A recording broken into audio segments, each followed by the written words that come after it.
शांती या गीता पाठशाळेचा उद्देश हा आहे लोकांची सेवा आणि परमात्म्याचा परिचय मिळावा। परमात्मा स्वयं इस धरती पर अवतरित हुआ है 1937 में।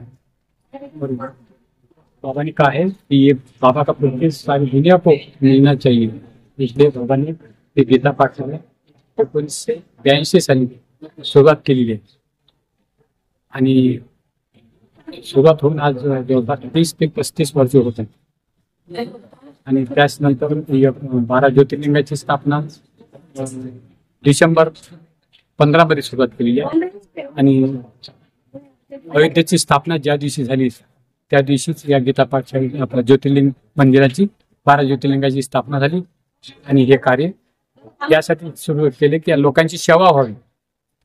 ही जड पूजा आहे आणि ही चैतन्य आहे, हे स्मरण केले जाते आणि ते पूजा केले जाते।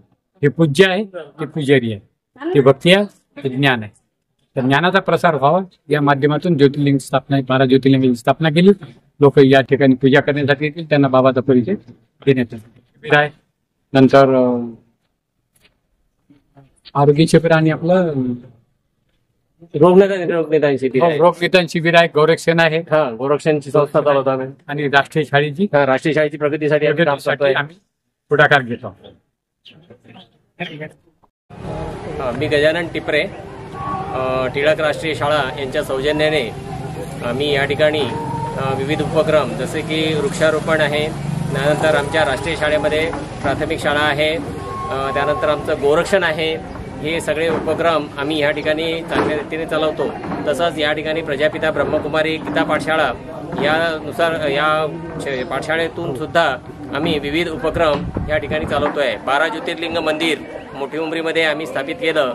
या मंदिराच्या बाजूची जी जागा होती या जागेमध्ये आम्ही वृक्षारोपणाचा कार्यक्रम आयोजित केलेला आहे आणि या लगेच आम्ही वृक्षारोपणाचा कार्यक्रम सुरू करतोय। आज आमचे म्हणजे श्रद्धेय आणि आमचे जे मुख्य आहेत समजा ते BK चौधरी गुरुजी आणि गावंडे भाई यांचे 75 वर्ष पूर्ण झाले, त्यानिमित्त आम्ही हा आयोजित कार्यक्रम केलेला आहे। त्यानिमित्त अमृत महोत्सव हा कार्यक्रम आयोजित केलेला आहे। त्यानिमित्त आम्ही रोग निदान शिबिर डॉक्टर तोष्णीवालजी आणि सत्यसाई सेवा समिती यांच्या सहकार्याने आम्ही या ठिकाणी आरोग्य शिबिर आयोजित केलेलं आहे। त्यात आतापर्यंत जवळपास 21 पेशंट्सनी त्याचा लाभ घेतलेला आहे। ओम शांती। मी आहे ब्रह्मकुमारी स्नेहलता बहेन, गेल्या 28 वर्षापासून या ईश्वरी सेवेमध्ये समर्पित आहे आणि वाशिम जिल्हा मालेगाव जहागीर येथे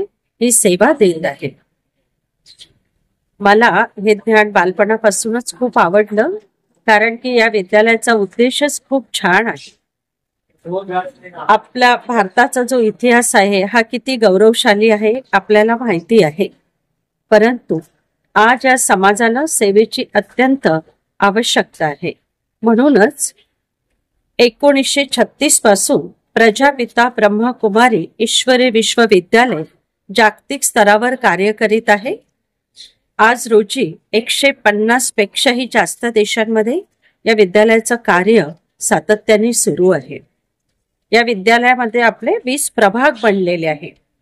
यामध्ये प्रामुख्याने महिला प्रभागही आहे, कारण की महिलांचं सबलीकरण होणे, कारण आज आपली जी लोकसंख्या आहे भारत देशाची यामध्ये महिलांचा सुद्धा फार मोठा वाटा आहे आणि महिलांचं जर सक्षमीकरण झालं तर नक्कीच देशाचा इतिहास आपण बदलू शकतो, हे या विद्यालयाने लक्षात घेतलं आणि म्हणून आज महिलांचं कार्य अतिशय चांगल्या प्रकारे सुरू आहे आणि या विद्यालयामध्ये महिलांना फार उच्च असं मानण्यात आलेलं आहे आणि म्हणून वंदे मातरम किंवा भारत माता की जय असंही आपण म्हणतो। तर मला या गोष्टीचा खूप अभिमान आहे की मी सुद्धा एक महिला आहे आणि आपल्या भारत देशाच्या उद्धाराकरता माझे मी जीवन या उपयोगी पडलेले आहे। त्याचप्रमाणे शेतकऱ्यांसाठी एक ग्राम विकास विंग बनलेली आहे, कारण आपण सगळे शेतकरी आहोत। आपल्या सर्वांचा शेतीशी अर्थातच अन्नाशी संबंध आहे आणि म्हटलं जातं ना, जसं अन्न तसं मन। तर अन्न हे शुद्ध, सात्विक आणि पौष्टिक असावं, त्याकरिता विद्यालय एक फार मोठा प्रोजेक्ट राबवत आहे. अनेक शेतकऱ्यांना राजस्थान येथील शांतीवन येथे आबू रोडला खूप छान शेतकऱ्यांसाठी ट्रेनिंग आयोजित केले जातात की आपल्याला परमेश्वराच्या आठवणीमध्ये राहून या विश्वातील सर्व लोकांकरता शुद्ध सात्विक अन्न तयार करायचं आहे. कारण शेतकरी हा अन्नदाता आहे, पण शेतकऱ्यांनी आपली मानसिकता अतिशय पॉझिटिव्ह ठेवून आणि स्वतःला निर्व्यसनी ठेवून आपलं कार्य केलं पाहिजे. हे या विद्यालयामध्ये शेतकऱ्यांना मार्गदर्शन केलं जातं. तर आबू रोड येथे वर्षातून अनेक कार्यक्रम शेतकऱ्यांसाठी केले जातात की आपला भारत देश हा जो कृषी प्रधान देश आहे आणि शेती हा आपला मुख्य व्यवसाय आहे, परंतु ती जी शेती आपल्याला पिकवायची आहे, अन्नधान्य तयार करायचं आहे, त्याच्यामध्ये त्याची जी गुणवत्ता आहे ती आपण जोपासली पाहिजे. आणि यामध्ये आपल्या सकारात्मक विचारांचा रोल फार मोठा आहे. आणि म्हणूनच म्हटलं जातं, जसे खाऊया अन्न तशीची बनेला आपले मन, आणि जशी पाणी तशी वाणी. म्हणून पाणी पिताना सुद्धा आपण शुद्ध विचारांमध्ये पाणी हे आपण प्यायलो पाहिजे. त्यासोबतच भोजन करताना आपण परमात्माला धन्यवाद देऊन, या धरती मातेला धन्यवाद देऊन, शेतकरी बांधवांचे, मजूर वर्गाचे सर्वांचे धन्यवाद मानूनच आपण रोजचं भोजन हा एक प्रसाद म्हणून स्वीकार करायला हवं, असंही इथे आपल्याला शिकवलं जातं. तर इथे जो हा सकारात्मक विचारांचा प्रवाह सुरू आहे, यामध्ये जगाला परिवर्तन करण्याची ताकद आपल्याला दिसत आहे. त्यामुळे ब्रह्मकुमारीज मध्ये जो राजयोग शिकवला जातो हा संपूर्ण जगाने मान्य केलेला आहे. कारण एखादी बिल्डिंग सुद्धा उभी करतो आपण, ती सुद्धा एका विचारामधून, आणि एक सुंदरशी बाग तयार करतो, तो सुद्धा एक विचारच असतो.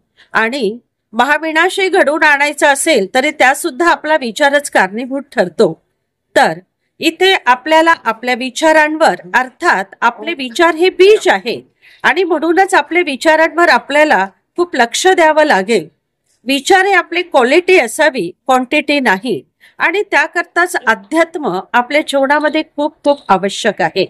अध्यात्म अर्थात कुठल्याही प्रकारे बाह्य बदल करायचा नसून हा एक आंतरिक बदल करायचा असतो, आणि आपल्या मनाला सदैव सकारात्मक दिशेने आपल्याला वळवायचं असतं. आणि सकारात्मक विचारांमधून आपण या भारत देशाला, जे आपण आपल्या भारत देशाचं गायन करतोही की जहाँ डाल डाल पर सोने की चिड़िया करती थी बसेरा, वह भारत देश है मेरा. परंतु आज अतिशय आपल्याला दुःखी मनाने म्हणावं लागतं की देख तेरे संसार की हालत क्या हो गई भगवान, इतना बदल गया इंसान. तर नक्कीच आपल्या भारताला आपल्याला वैभवशाली बनवण्याकरता आपल्या सर्वांनाच पुढे यावं लागेल. आणि त्याकरता प्रजापिता ब्रह्मकुमारी ईश्वरी विश्वविद्यालय अगदी शेवटच्या स्तरापर्यंत कार्य करीत आहे. कारण प्रत्येक आत्मा ही परमात्माची संतान आहे. देह हे एक आवरण आहे. मग आपण म्हणतो हिंदू आहे, मुसलमान आहे, ख्रिश्चन आहे, परंतु हा सुद्धा एक ड्रेस आहे आपला. या ड्रेसच्या आतमध्ये जी शक्ती कार्य करते ती एक चैतन्य शक्ती आत्मा आहे. श्रीमद भगवद्गीतेमध्ये सुद्धा सांगितलेलं आहे की मनुष्याने कधीही मरणाची भीती ठेवायची नाही. कारण आपण एक अजर, अमर, अविनाशी सत्ता आहे, जी भ्रुकुटीच्या मध्ये विराजमान आहे, जी चैतन्य शक्ती आहे. हे शरीर तर आपलं पंचतत्वांनी बनलेलं आहे, आणि जे बनतं ते नष्टही होतं. तर अशा प्रकारे कधी स्त्रीचं शरीर, कधी पुरुषाचं शरीर आपण धारण केलेलं आहे. अर्थातच हा एक ड्रेस आहे आपला, आणि हा ड्रेस परिधान करून आपण वेगवेगळे पार्ट प्ले केलेले आहे. परंतु आपण जे चैतन्य शक्ती आत्मा हो, ही परमात्माची संतान आहे. आणि आत्म्याचे 7 गुण आहे. यामध्ये पहिला गुण आहे की आपण शांत स्वरूप आहोत. प्रत्येक मनुष्याने जर आपण आपल्या स्वधर्मामध्ये स्थित झालो, आणि आपण कमीत कमी बोललो, आणि कमीत कमी विचार केले, आणि पॉझिटिव्ह विचारांची जर निर्मिती केली, तर आज जे वातावरण आपल्याला नकारात्मक झालेलं दिसतं हे सहजपणे सकारात्मक होऊ शकतं. म्हणतात नथिंग इज इम्पॉसिबल, तर खरंच आहे. परमात्मा आपल्याला एक शिक्षक बनून इथे खूप सुंदर हे ईश्वरीय ज्ञान, आध्यात्मिक ज्ञान आणि मूल्य आधारित ज्ञान देत आहे. प्रत्येक मनुष्याकरता हे खूप आवश्यक आहे. आणि जोही व्यक्ती या विद्यालयामध्ये प्रवेश करतो, कारण इथे प्रवेश घेण्याकरता कुठल्याही प्रकारचं शुल्क लागत नाही, कारण परमपिता हे आपले वडील आहेत आणि म्हणून आपल्या वडिलांनीच हे एवढी मोठी संस्था संपूर्ण जगामध्ये वाढवलेली आहे. आणि कुठल्याही प्रकारची फीस न घेता प्रभू पित्याला वाटतं की माझे सगळे मुलं खूप सुखी असावे, आनंदी असावे, निरोगी असावे आणि तणावमुक्त असावे. तर बघा, ज्याप्रमाणे आपण म्हणतो की एकमेकास सहाय्य करू, तर खरंच सर्वांनी जर सहकार्य केलं तर नक्कीच आपला भारत देश हा सुंदर फुलांचा बगीचा बनू शकतो. हे आपल्याच हातामध्ये आहे. आणि ज्याप्रमाणे एक लहान मूल शाळेमध्ये जाऊन सुसंस्कारित बनतं, त्याचप्रमाणे आपल्या सगळ्यांना चांगल्या संस्कारांची आवश्यकता आहे.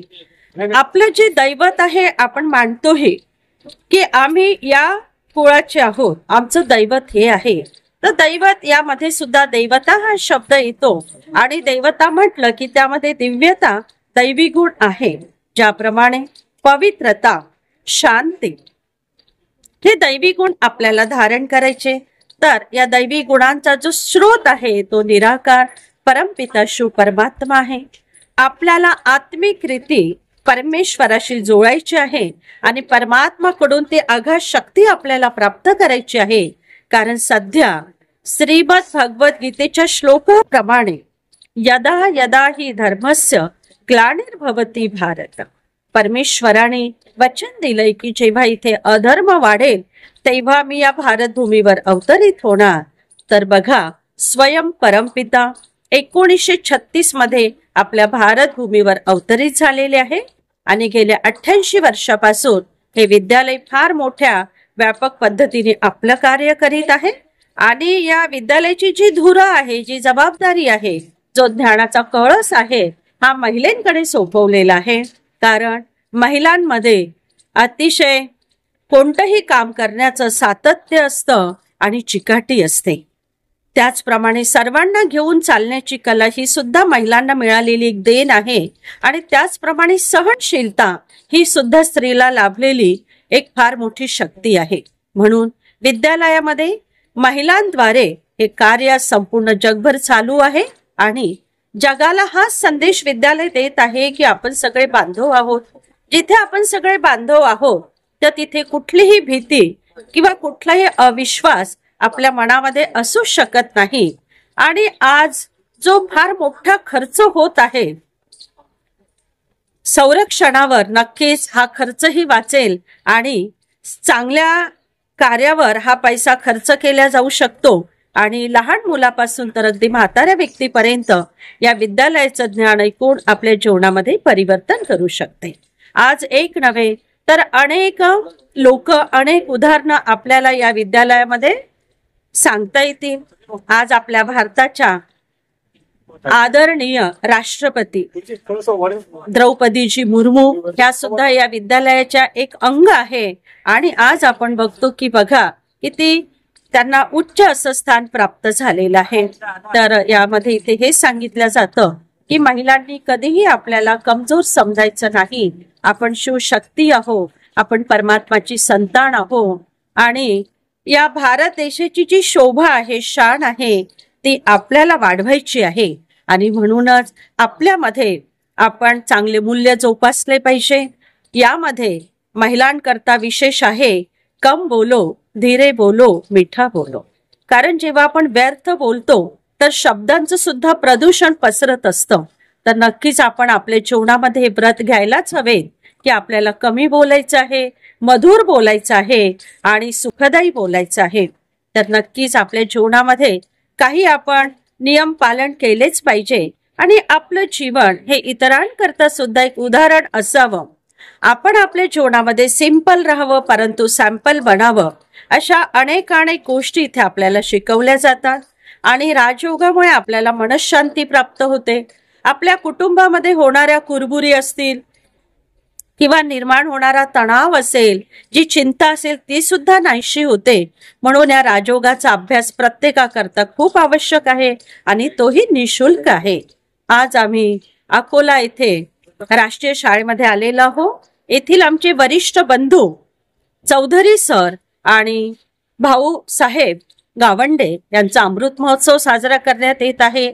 आम्ही खूप आज आनंदात आहोत की या ज्या 75 वर्षीय असे आमचे जे ज्येष्ठ बंधू आहेत त्यांच्या अमृत महोत्सवाकरता आम्हाला इथे बोलावण्यात आलेले आहे आणि म्हणून मी त्यांना सुद्धा खूप खूप शुभेच्छा देते. आणि मला इथे जो काही मला एक संदेश द्यायचा होता, नंबर 1 न्यूज चॅनल एक संधी दिली, त्याबद्दल मी आपले खूप खूप आभार व्यक्त करते. धन्यवाद. ओम शांती.